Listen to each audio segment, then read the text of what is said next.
Today we are on something totally different. It's a small construction project I'm working on. For lambing time, getting help is a bit of a problem. It's a little bit easier to get a student if you have somewhere for them to stay. So this shed we're in is actually the stick shed. We actually had to move the sticks in this shed to get this construction project underway. We're building a little room here. So this is it's an extra bedroom. When I originally built it, I built this little, it's a little kitchenette basically. I'll give you a look now. It's a mess. It is a mess. So it's basically a kitchenette with a sink and a toilet down the end. So what I'm going to do is I'm extending onto it. So the first job, cut some timber. Fit some DPC in the back of the timber. Watch you don't hit yourself now. In there. Good hard bed. That's it. Lovely job. So these are fixed to the wall here and here and another fixing down the bottom. So they're fixed all the way around at 600 centres. So I decided to fit a window, an opening here for a couple of reasons. A bit of natural light and a fire escape. So it's a second-hand window picked up on Dundee. So my father-in-law Robbie's given me a hand here. Just screw it to the wall with these brackets I made. So this gap around the window here, we just fill it up with expanding foam. Helps to firm up the window and seal off any drafts. So the next job is fit this timber to continue on the slabs. Now we're on to the stud work. The bottom for the stud, cut some timber for the stud as well. So myself and my little nephew Sam, we fitted the stud and the ceiling joists.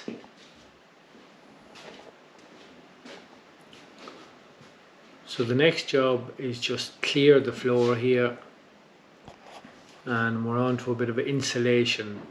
This part of the building has no insulation in the floor. The kitchenette has some insulation fitted from when we poured the floor. So this was the best way I could come up with. It's 50mm foil back insulation. You just cut the sheets, drop them in on top of the floor. Lucky enough, it's a nice level power floated floor, so the insulation sits quite well on it. So when we get all the sheets fitted on the floor, the next job is to fit and cut some sheets of OSB. It's a type of chipboard. So we have to mark and cut these sheets, run them off here with the skill saw. And these are slotted in to position. So when we get this floor fitted, probably the next job will be a floating floor, some description, maybe a laminate wooden floor on top of this. So the next job is insulated slabs. So we fit the ceiling, didn't take much footage of this, quite an awkward job. Then we cut the doorway through here because we lose the access through the stud. So here's the stud work for the shower room, some first fix plumbing, hot and cold for the sink, hot and cold for the shower here as well. So here's all the pipe work feeding the rads. It all runs back to the upstairs, the first floors where the cylinder and tanks are all being fitted.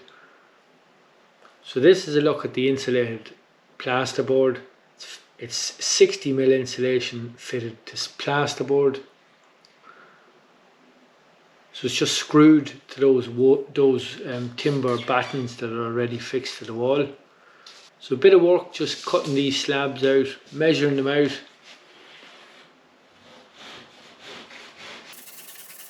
Can be a little bit fiddly, cutting them around the window here, remembering the pipe for the radiator as well.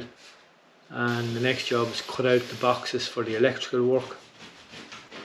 So I'm fit to do some of that work. My electrician will come back and he'll make the final connections and sign it all off.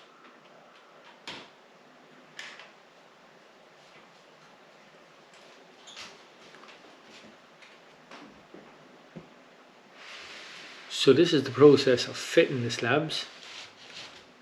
So again, it's fixed to the wall with long screws through the slab. The slab is almost 3 inches or 75 millimeters thick. The handy little bench I made up here just gets you up to a nice height for working at ceiling level.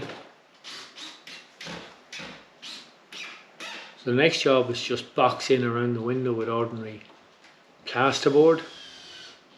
So this is the view up on top of looking down at the ceiling at those insulated slabs. This existing insulation is the existing canteen. So the next job is rock wool. And there's a couple of reasons I decided to fit the rock wool. Number one was extra insulation, even though we have those insulated plasterboards. The other reason is soundproofing. Rock wool is really good at that. We're right up against the workshop and the farm, so it's just going to be a little bit quieter for whoever ends up staying in it. So the next job is run off a few sheets of plywood here with the skill saw and just fit them in to close off the floor. So try and get the sheets as snug as possible, nice and tight up against the walls to leave it vermin proof and bug proof. So quite a bit of screwing now to fix this down.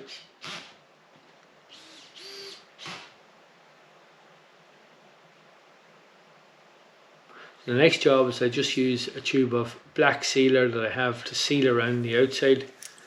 So I hire in a bit of help here. This is a seasoned plaster. It's not work I'm familiar with, pretty hard work too, so this man has plenty of experience. So the first job we do is fill the joints, scrim, fill the joints, then we decide to put a gypsum skim of plaster on the ceiling and the walls. So this is it after a couple of days. It's just starting to dry out nicely. It's a lovely smooth finish. So another couple of days drying and it'll be ready for paint.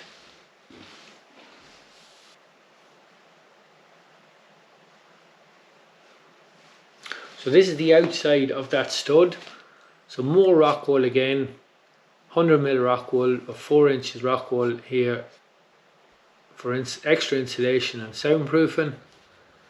So again, cutting some plywood to close it all off. So just starting to take shape here now. We've got a laminate, fitted a laminate floor here in the bedroom. Starts to finish off, bit of painting done. Next job is get these kitchen units painted to get them primed first. So this is a look at the bifold shower door. It's the only one that would really work there. So the walls here are actually PVC paneling. It's a tongue and groove type of board. Wasn't too sure about using this, but it actually looks quite well. Pretty happy with the way it's turned out. So this is a carpet and lino fitter. So he's just fitting this wood effect lino on the floor. It's a pretty nice floor. It changes the room quite a bit. It's a nice transformation. So the next job is a bit of staining here on the wood. It's all softwood timber that I've used throughout. So a slow job.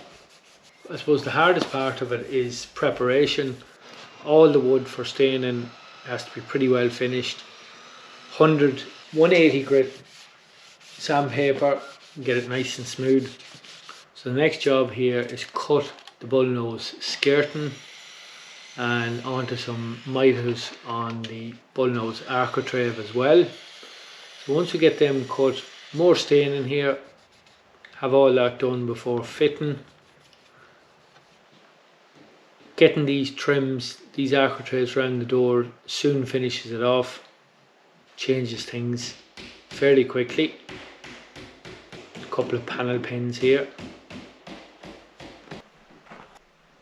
So that's the architrave fitted around the door frame. Bit of skirting here in the bathroom. So this is the bedroom skirting, so I dry fitted before staining it just to make sure it all fits and there's no mistakes. So I decided to fit this skirting with some plasterboard fixings. Because the plasterboard, insulated plasterboard, is so thick, it would take a 4-inch nail, pretty dogged, pretty rough looking, so I decided to go for these fixings. A little bit neater, so I just slide the skirting into position here.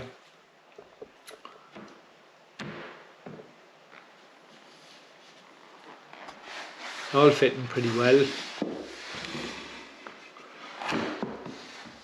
So this is the tool that I use to put the pilot hole in and the hole for the plugs.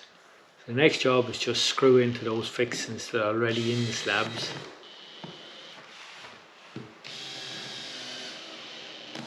Now I cut some plugs from a similar type of wood. Here's the plugs that I'll be using. Just ordinary PVA wood glue. So tedious job, but definitely leaves a nice finish. Just tap in the plug here. Little helper.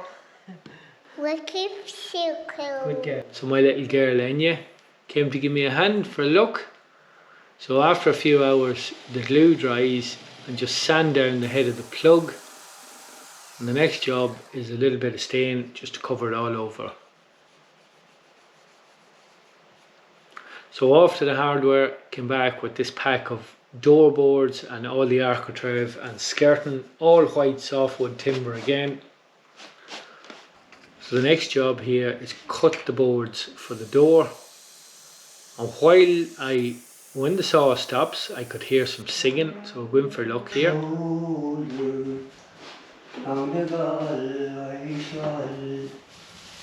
The sign of a happy man. So back to these doors. This is the timber for the backs of the doors. It's actually door frame timber. So the next job is mark the miters on the wood. I'm just sanding down a chamfer here. Now I might add, I'm not a professional carpenter, I just like making things. So I'm using the same hole cutter again with a pilot hole. So the next job is just line out these door boards, dry fit them. Next job is going to be give them a bit of a sanding with the belt sander, because it's pretty difficult to give it a good sanding after the backboards are fitted on the door. So a bit of preparation here, just get all the screws set into the timber. PVA wood glue again in all the tongue and grooves. So this is a device I made up. This will be more my game steelwork. So I don't have a sash clamp, so I just made that up to work with a long length of threaded bar. So it's just for squeezing the door together for gluing. A couple of offcuts here of tongue and groove to stop damaging the edge of the door. So the next job is just give it a bit of a tighten here, squeeze it all together.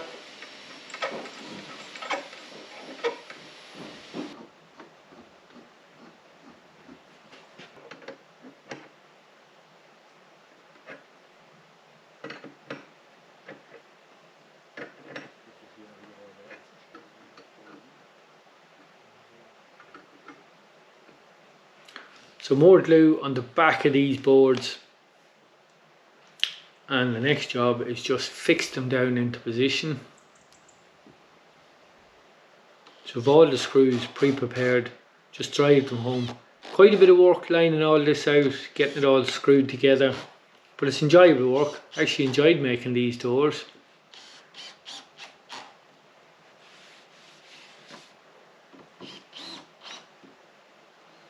So after about 8 hours the clamps can come off, the glue will have set, the screws will have a good grip on it anyway.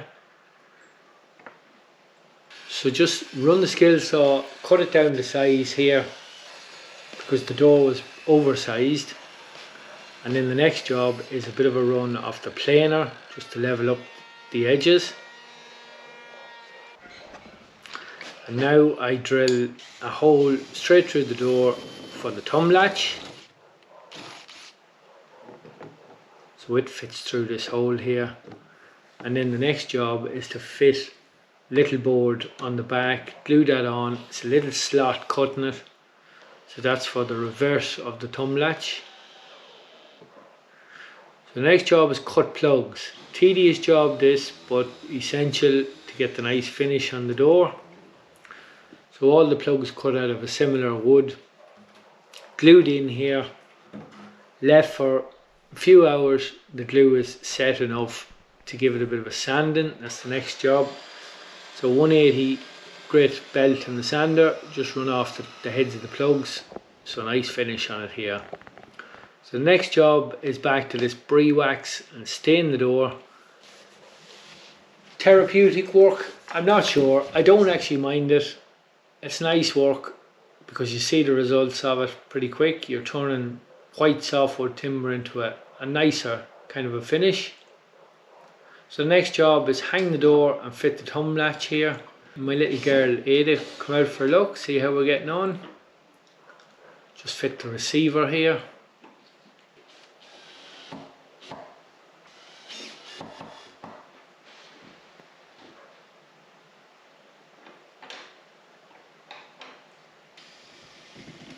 So there we go.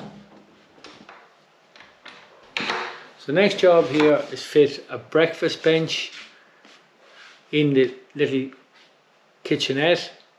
It is a bit of worktop I got in the local kitchen manufacturer. So I'm just fixing that underneath here to a 2x1 that's fixed to the wall.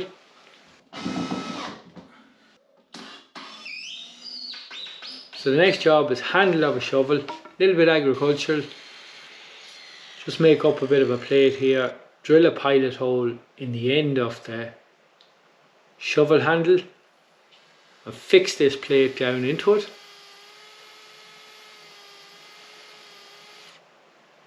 So this is for fitting underneath the breakfast bench, and then on the other end I just use another pilot hole and fit a coach screw in here.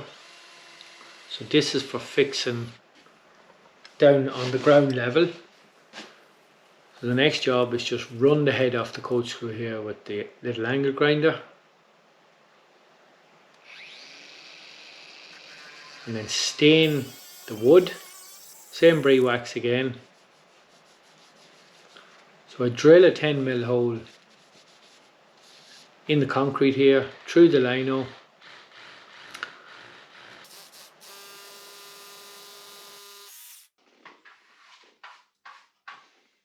And then the next job is just tap this down. It's a nice snug fit. Just tap it down with the hammer here. Slip it in underneath the breakfast bench. Level it up here.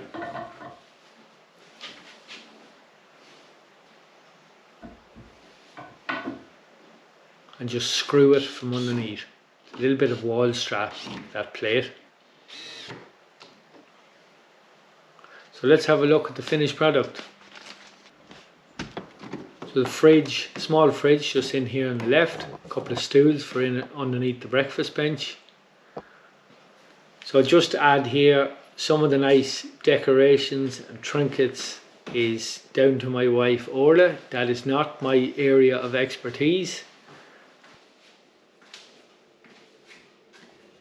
We'll have a look in here in the bathroom, little corner unit here, shower fitted in here, a few more trinkets here.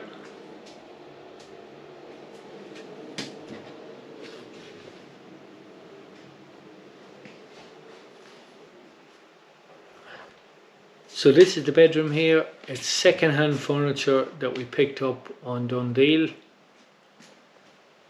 Kind of matches the style of the room.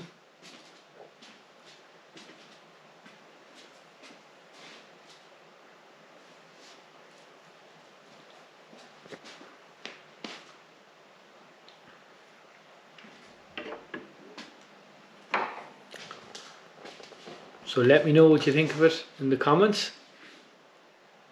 That's it for today. I hope you enjoyed the video. Thanks for watching, and we'll see you next time.